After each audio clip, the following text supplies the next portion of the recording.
Bonjour, bonjour, peuple racheté de Dieu. Que le Seigneur vous bénisse ce matin, que le Seigneur vous accompagne dans toutes vos activités, que sa lumière luise sur votre sentier. Je vous souhaite de passer une excellente journée dans la paix de notre Seigneur Jésus-Christ. Alors, je viens ce matin avec un message de la part du Seigneur, un message que j'ai intitulé « Ordonne à cette montagne d'être ôtée ». Il s'agit du résumé de la prière du dimanche 5 octobre 2025. Alors ici, nous sommes en train de parler de la foi et de la puissance de la foi. Et nous avons lu dans un texte dans Marc chapitre 11, des versets 20 au verset 26. Mais pour notre propre gouverne ce matin, nous allons simplement lire les versets 23 au verset 24. Il est écrit, « Je vous le dis en vérité, si quelqu'un dit à cette montagne, ôte-toi de là et jette-toi dans la mer, et s'il ne doute point en son cœur, mais quoi que ce qu'il dit arrive, il le verra s'accomplir.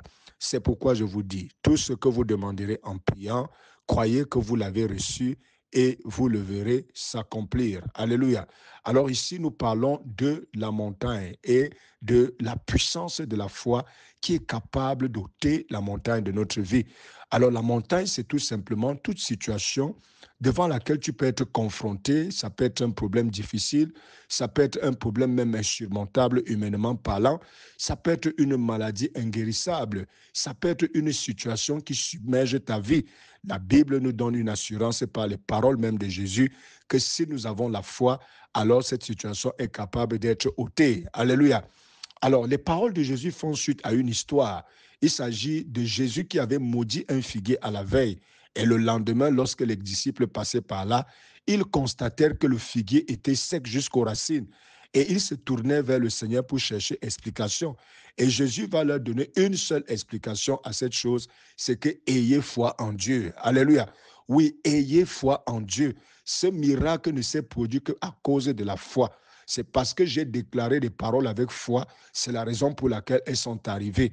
Dès lors, il va donc étendre la chose en parlant de la montagne. La montagne qui peut être le problème que tu as au jour d'aujourd'hui. La montagne qui peut être toutes ces situations, ces adversités qui se tiennent devant toi et qui réclament peut-être ta vie. Jésus a dit, ayez foi en Dieu. Si vous priez et que vous demandez quelque chose à Dieu, si vous avez la foi, la chose vous sera accordée. Alléluia. Bien-aimé, il n'existe pas une situation dans ce monde qui n'obéisse pas à la foi. Il n'existe pas un problème dans ce monde qui résiste devant la foi. La raison est simple. La foi est le courant conducteur. La foi est le canal de transmission de la puissance de Dieu sur la terre. Et connais-tu quelque chose qui peut résister à la puissance de Dieu? Mon frère, ma sœur, il n'en existe pas. Lorsque nous manifestons la foi, il y a immédiatement de manière invisible, il y a une manifestation de la puissance de Dieu qui descend sur la terre pour confronter cette réalité. Alléluia. Il n'existe aucun problème du siècle présent ni aucun problème du siècle à venir qui serait résister à la puissance de Dieu. C'est pourquoi il n'existe aucun problème du siècle présent, du siècle à venir qui ne saurait résister à ta foi. Alléluia. Bien-aimé, lorsque la foi est manifestée, nos problèmes se mettent à genoux. Lorsque la foi est manifestée, même la mort se plie et s'en va. Alléluia. Bien-aimé, si nous avons la foi et si nous prions avec foi, si nous insistons dans la foi, nous allons voir nos problèmes s'écrouler. Je vais encourager quelqu'un ce matin, n'abandonne pas, demeure ferme dans ta foi, continue de prier, car la foi ne veut pas dire que nous avons prié une fois et la chose est arrivée, mais la foi veut tout simplement dire que nous croyons. Le fait de croire peut s'étendre sur le temps. Ça veut dire que quand je crois, je ne baisse pas les bras et je continue de prier jusqu'à ce que je verrai l'exaucement. Alléluia. Bien-aimé, notre Dieu est fidèle. Et les paroles de Dieu sont éternelles. Ce que Jésus nous dit ici, c'est de la pure vérité. Alléluia. Bien-aimé, je me souviens d'une histoire, l'histoire d'une femme qui avait donné naissance à des jumeaux. Et quelque temps avant, Dieu lui avait montré ses deux enfants qui devraient grandir et devenir des bonnes personnes, des grandes personnes dans le monde. Et plus tard, quelque temps après, l'un des jumeaux est décédé. Lorsque cet enfant est décédé, la famille s'est bel et bien réunie des heures durant et ils ont décidé d'aller enterrer cet enfant. puisque ce bébé-là ne présentait plus de signes de vie. Mais cette femme s'est souvenue que quelque temps avant, elle avait eu une révélation selon laquelle les deux enfants devaient grandir et les deux devaient être des grands hommes. Mais voici, un enfant était mort. Bien aimé, elle a pris ce rêve comme étant une révélation de Dieu. Elle s'est appuyée là-dessus.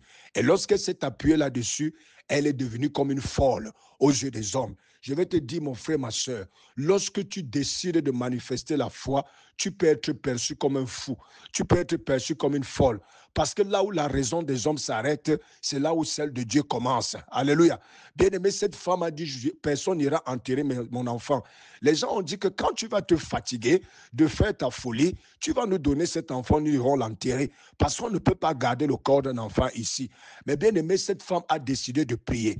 Elle a commencé à prier. Elle a commencé à prier. Bien aimé, cet enfant s'est réveillé d'entre les morts. Le lendemain matin, toutes ces personnes qui étaient rentrées, se disant que nous reviendrons et nous reviendrons prendre cet enfant pour l'enterrer, et ils ont trouvé un enfant bel et bien vivant. Alléluia.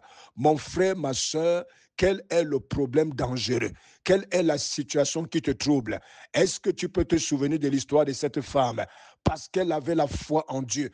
Elle a prié et son enfant s'est réveillé. Je vais dire à quelqu'un ce matin, parce que tu as la foi en Dieu, cette montagne sera ôtée au nom de Jésus. Parce que tu as la foi en Dieu, cette maladie incurable sera ôtée au nom de Jésus. Parce que tu as la foi en Dieu, cette mort qui trotte au-dessus de ta vie sera ôtée au nom puissant de Jésus. Alléluia. Bien-aimé, la foi est une réalité présente. La foi n'est pas dépassée. La foi n'est pas obsolète. Cette histoire n'est pas une histoire de la Bible, c'est une histoire de la vie normale. Ce matin, je vais dire à quelqu'un, si toi aussi tu te tiens par la foi devant ton problème, sans abandonner et croire, tu verras le résultat au nom de Jésus. Alléluia. Bien-aimé, je lève ma voix ce matin. Je voudrais présenter le peuple qui m'écoute. Seigneur, au son de ma voix, je prie que tu transmettes à ce peuple une foi vivante, que tu transmettes à ce peuple une foi efficace, que tu transmettes à ce peuple une foi capable d'affronter ce problème, d'affronter cette montagne, une foi capable de regarder les problèmes, les yeux dans les yeux, et de dire, vous serez vaincus au nom de Jésus. Que le Seigneur vous bénisse ce matin. Shalom, shalom, shalom, shalom.